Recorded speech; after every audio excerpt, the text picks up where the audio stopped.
بسم الله الرحمن الرحيم. الرحمن علم القرآن خلق الإنسان علمه البيان. الشمس والقمر بحسبان والنجم والشجر يسجدان والسماء رفعها ووضع الميزان ألا تطغوا في الميزان وأقيموا الوزن بالقسط ولا تخسروا الميزان والأرض وضعها للأنام فيها فاكهة والنخل ذات الأكمام والحب ذو العصف والريحان فبأي آلاء ربكما تكذبان.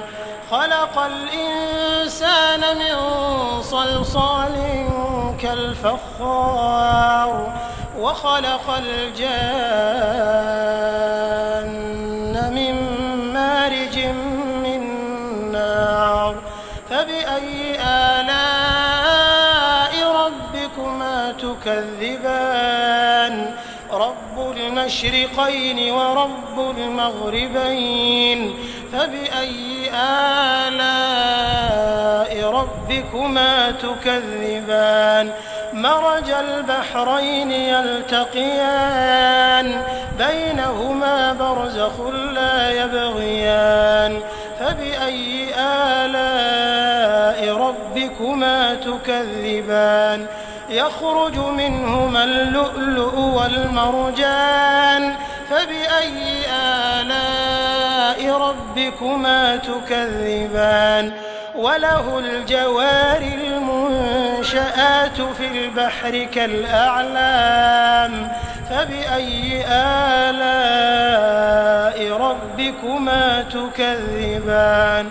كل من عليها فان ويبقى وجه ربك ذو الجلال والإكرام فبأي آلاء ربكما تكذبان.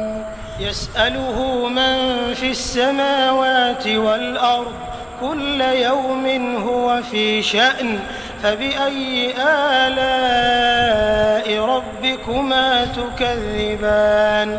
سنفرغ لكم أيها الثقلان فبأي آلاء ربكما تكذبان.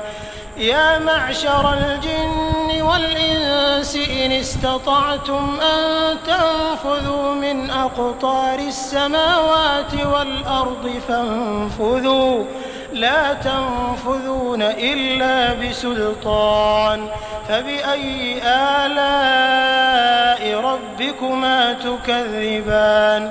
يرسل عليكما شواظ من نار ونحاس فلا تنتصران فبأي آلاء ربكما تكذبان. فإذا انشقت السماء فكانت وردة كالدهان فبأي آلاء ربكما تكذبان. فيومئذ لا يسأل عن ذنبه إنس ولا جان فبأي آلاء ربكما تكذبان. يعرف المجرمون بسيماهم فيؤخذ بالنواصي والأقدام فبأي آلاء ربكما تكذبان. هذه جهنم التي يكذب بها المجرمون يطوفون بينها